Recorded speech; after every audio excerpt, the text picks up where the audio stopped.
Welcome back to my channel Amrita Nikoj simple blogging. আমি video শুরুতেই কয়েকটা কথা আপনাদের বলে দিচ্ছি। সেটা হচ্ছে আমি কিন্তু কোনো কাউন্সিলর হয়ে যাইনি। I am just a student in this profession.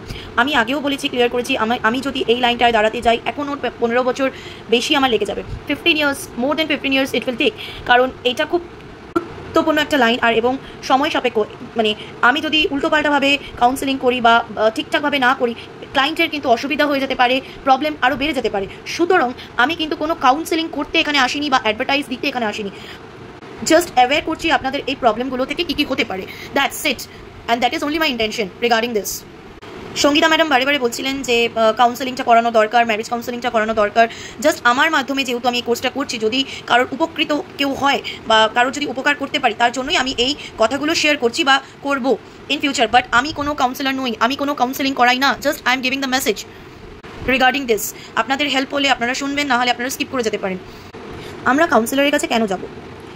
Counsellor কি খায় না মাথায় মাখে কি সেটা আমরা তো জানি না, বুঝতেই পারছি না। কাউন্সিলর খায়ও না, কাউন্সিলর মাথায়ও মাখে না। আমরা যদি কাউন্সিলরের কাছে যাই, আমরা আমাদের প্রবলেমের সমাধানগুলো পাবো। We will get the solution. সেটা আমরা নিজেরাই খুঁজে নিতে পারবো আমাদের সলিউশনটা কী হতে পারে। ম্যারেজ কাউন্সিলরের কাছে গিয়ে কী হবে? কেন যাব ম্যারেজ কাউন্সিলরের কাছে? আমরা যারা ম্যারেজ কাউন্সিলরের কাছে গেছে তারা কোনো সমাধান পেয়েছে? আদেও কি তারা কোনো সমাধান পেয়েছে? এবার আমি বলি, যারা ম্যারেজ কাউন্সিলরের কাছে যায় তাদের ম্যারেজের বিভিন্ন প্রবলেমস থাকে, অনেকগুলো প্রবলেমস হয়তো তাদের ম্যারেজের মধ্যে রয়েছে বা বিবাহিত জীবনে অনেকগুলো প্রবলেমস তারা ফেস করছে, তার জন্যই তারা কাউন্সিলরের কাছে, ম্যারেজ কাউন্সিলরের কাছে গেছে বা যাওয়া উচিত। যখন দুটো মানুষ বিয়ে করে, তাদের মধ্যে বিবাহিত জীবনের প্রবলেমটা শুরু হয় কোনো কারণে, কোনো রিজনে, তখন তারা যদি কাউন্সিলরের হেল্প নেয়, ম্যারেজ কাউন্সিলর ইয়া যদি বলি কাপল থেরাপিস্টের কাছে যায়, সেখান থেকে তারা সমাধানটা পেতে পারে। এবং ম্যারেজ কাউন্সিলরের কাছে কেন যায়?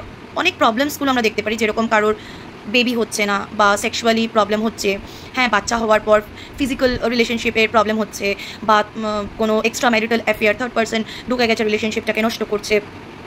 তো বিভিন্ন কারণের জন্য বা ইনলজরা প্রবলেম করছে, তার জন্য অনেকে কাউন্সিলরের কাছে যায়। এবার কাউন্সিলররা কী করে? কাউন্সিলররা ওদেরকে জাস্ট, ওরা পাগল তাই ওদেরকে মানে ওরা কি পাগল? ওরা এত প্রবলেম করছে, এত কিছু করছে, কাউন্সিলর 2-4টে মেডিসিন দিল, বাড়ি পাঠিয়ে দিল? না, এটা কাউন্সিলরের ডিউটি নয়। কাউন্সিলররা তাদেরকে সেশন দেবে, সেশন করাবে, এবং যদি সেটা রেফারেল কেস হয় তারা ডক্টরের কাছেও রেফার করে দেবে। ডক্টর বুঝবে সেটা মেডিসিনাল কেস কিনা। আর সব মেডিসিনাল কেস কিন্তু পাগল নয়। মেডিসিনের কেস পাগল ব্যাপারটা একদমই আলাদা। একটা রিলেশনশিপের প্রবলেম হওয়াটা কিন্তু সেটা প্রবলেম হতেই পারে, সেটা কাউন্সিলরের কাছে গেলে প্রবলেমটা কিউরও হয়ে যাবে। যদি হাজব্যান্ড ওয়াইফ দুজনেই কনফ্লিক্টসটা কেন হচ্ছে, কেন বারে বারে মনের অমিল হচ্ছে, কেন আমরা এত ঝগড়া করছি, কেন আমাদের মধ্যে ডিস্টেন্স বেড়ে যাচ্ছে, এটাকে নিয়ে ওয়ার্ক করে, তারা যদি মনে করে আমাদের মধ্যে ডিস্টেন্স আমরা বাড়াবো না, আমরা দুজনেই মিলে কমাবো, তাহলে তারা কাউন্সিলরের কাছে গিয়ে কাউন্সিলর থেকে সমাধানটা নেওয়া অত্যন্ত জরুরি। সেক্ষেত্রে দুজনকেই, হাজব্যান্ড এবং ওয়াইফ দুজনকেই কনসার্ন হতে হবে অ্যাবাউট দ্য প্রবলেমস।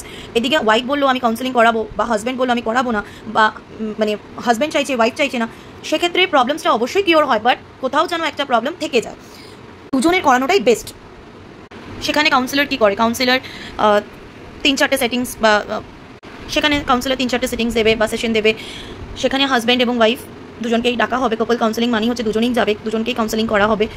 মানে কাউন্সিলরের কাছে যাওয়া বেস্ট জিনিস হচ্ছে দুজনকেই আলাদা আলাদা সেশন, মানে হাজব্যান্ড ওয়াইফ একসাথে কাউন্সিলিংটা অবশ্যই করবে একটা টাইমের পর, কিন্তু প্রথমে হাজব্যান্ড গিয়ে নিজের প্রবলেমসগুলো বললো বা ওয়াইফ গিয়ে নিজের প্রবলেমসগুলো আলাদাভাবে বললো। কারণ দুজনেই যদি একসাথে বলা স্টার্ট করে বা বলে, তাহলে দুজন জাস্ট ফাইটিংই করবে, ওখানে নেগেটিভ মানে ফিডব্যাকই বেশি আসবে। ওর নেগেটিভিটিটা নিয়ে বলবে, ওর কারণ নেগেটিভিটিটা বেশি আসছে বলেই তো প্রবলেমসগুলো বাড়ছে রিলেশনশিপটাতে, তাই না? তো সুতরাং দুজনেই আলাদা আলাদা যাওয়া এবং প্রবলেমসগুলো শেয়ার করা, দুজনে আলাদা আলাদা কেস স্টাডি নেওয়া, সেটাই আইডিয়াল হয় ফার্স্টে। পরে যখন দুজনে একটা প্রবলেমের দিকে মানে এন্ডের দিকে চলে এলো, তখন দুজনকে একসাথে বসিয়ে একটা সলিউশনের দিকে আসা, সেটা আইডিয়াল। এবার ইনলজরা যদি মনে করে যাওয়াটা তো অবশ্যই অত্যন্ত জরুরি, হ্যাঁ, কিন্তু তারা যদি মনে করে না স্কিপ করবে, সেটাও করতে পারে। কিন্তু অবশ্যই একটা ফ্যামিলিতে প্রত্যেকটা মেম্বারকে গিয়ে কাউন্সিলিংটা করানো দরকার। কারণ কাউন্সিলিং এমন একটা জিনিস, সেখানে মনের সব কথা বলে জিনিসটাকে সলিউশন করা যায়। যদি আমরা কনফ্লিক্টটাকে কমাতে চাই, তো সেখানে দুটো পার্টনার্সকে উইলিং থাকতে হবে। শুধু ওয়াইফ উইলিং হলো, হাজব্যান্ড হলো না, বা হাজব্যান্ড হলো ওয়াইফ হলো না, সেটা করলে হবে না। দুজনকে ইকুয়ালি কন্ট্রিবিউট করতে হবে for getting the solution of their marriage. এখনও প্রচুর মানুষ আছে যারা এই ম্যারিটাল ব্যাপারটাতে নিয়ে প্রচুর ভুগছে। আমি চাইবো আমার মেসেজটা যদি সবার কাছে যায়, প্লিজ যদি সেরকম কোনো প্রবলেমস হয় আপনাদের বিয়ে নিয়ে, কোনো বিয়েতে আপনারা দুজনেই ভুগছেন বা ফ্যামিলি প্রবলেমসও হচ্ছে, আপনারা প্লিজ কাউন্সিলরের হেল্পটা নিন। এখন প্রচুর সরকারি জায়গাতেও কাউন্সিলিং হয় উইদাউট মানি, সেখানে গিয়েও হেল্পটা নিন। এটা আপনাদের মানে বিবাহিত জীবনটাকে ভালো করবে, আপনাদের কোনো ক্ষতি করবে না। আমি ছোট্ট একটা কেস স্টাডি বলছি আপনাদের। একটা মেয়ে, তার নাম আর একটা ছেলে, তার নাম পি। তো আর পি দুজনেই হাজব্যান্ড অ্যান্ড ওয়াইফ বিয়ে করেছিল। তো বিয়ে করে কিছু মাস তারা ভালোই ছিল, হাজব্যান্ড অ্যান্ড ওয়াইফ দুজনেই খুব ভালো ছিল। তারা এই অনেক জায়গায় ঘুরতেও গেছে, ভালো বিবাহিত জীবন কাটাচ্ছিল। কিন্তু হঠাৎ মানে ওয়াইফ একদিন তার হাজব্যান্ডকে বলে যে তোমার মা না আমার এই জায়গাগুলো ভালো লাগছে না, আমাকে এরমভাবে বলেছে, আমাকে খুব মুখ করেছে। তো হাজব্যান্ড ভাবছে আমার মা কেন মুখ করবে, আমার মা কোনোদিন করতেই পারে না, আমার মা। তো ওয়াইফের কথাটা হাজব্যান্ড বিশ্বাস করেনি।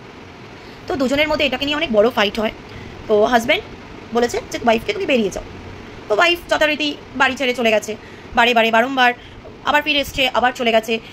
যতবারই এসছে কিছুদিন থাকার পর তার প্রবলেমসগুলোকে নিয়ে আলোচনা হয়েছে এবং তার হাজব্যান্ড কোনোদিনই তার সাপোর্ট করেনি, সবসময় তাকে দোষ দিয়ে গেছে, ব্লেম করে গেছে, তুমি এটা তুমি ওটা, কিন্তু কোনোদিনই তার প্রবলেমসগুলোকে বোঝার চেষ্টা করেনি। কারণ সে সবসময় ভেবেছে আমার মা, মেয়েটার প্রবলেমস মেইনলি তার মাকে নিয়েই কিছুটা সময় হচ্ছিল, কারণ তার মা অত্যন্ত মেয়েটাকে ডমিনেট করে রাখছিল।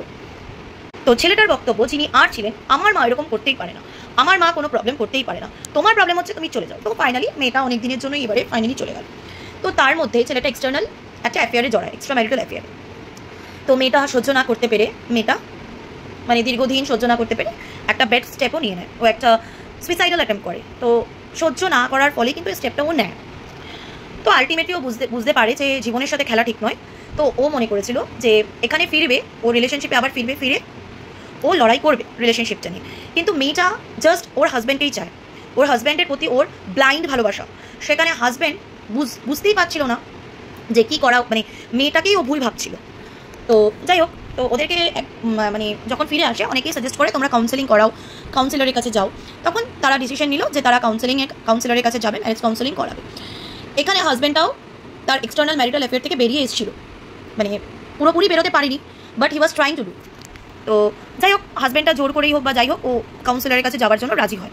তখন কাউন্সিলরের কাছে যায় তারা, কাউন্সিলর তাদেরকে সেশন দেয় এবং বোঝায় পুরো সিচুয়েশনটা। তো লাস্টে এটাই আসে যে তাদের কোনো মেডিসিনের দরকার পড়েনি, জাস্ট হাজব্যান্ডটাও ইনিশিয়েটিভ নিয়েছিল বলে, আজকে ওখানে গেছিলো বলে তাদের সম্পর্কটা বেঁচে গেছে এবং তারা উইদাউট মেডিসিন দুজনেই ভালো সুস্থ লাইফ লিড করছে। আর যার সাথে এক্সটার্নাল ম্যারিটাল অ্যাফেয়ার ছিল তার থেকেও বেরিয়ে এসছে। এবং রেফারেল কেস কিন্তু তার মায়ের হয়েছে, মানে তার মায়ের অনেক ভুল ধারণা ছিল রিলেশনশিপ নিয়ে।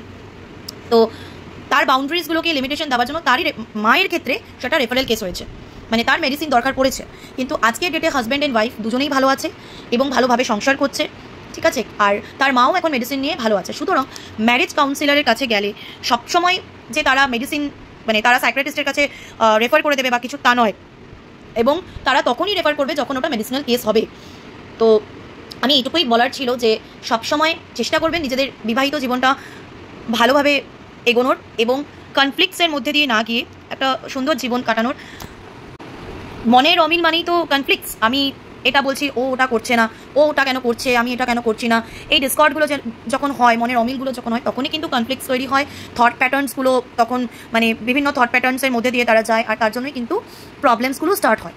তো এটাই বলার যে কনফ্লিক্টস খুব বাড়তে দেওয়ার আগে আপনারা যদি সত্যি বিয়েটাকে প্রায়োরিটি দিয়ে থাকেন, তাহলে দেশের অনেক গ্রামে এখনও আছে, আমাদের ওয়েস্ট বেঙ্গলেও অনেক গ্রাম আছে যেখানে বিয়ের পর বউদের মারা হয়, হাত তোলা হয় বা বউদের ডমিনেট করা হয়।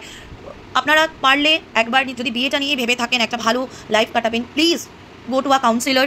অনেক ফ্রিতে কাউন্সেলিং হয়, যেরকম অনিশা ক্লিনিক, তারপরে ICDSেরও কিছু ক্লিনিক আছে, তারা ফ্রিতে করায়। তো সেখানে আপনারা যান, কথা বলুন, গিয়ে নিজের প্রবলেমসটা সমাধান করুন।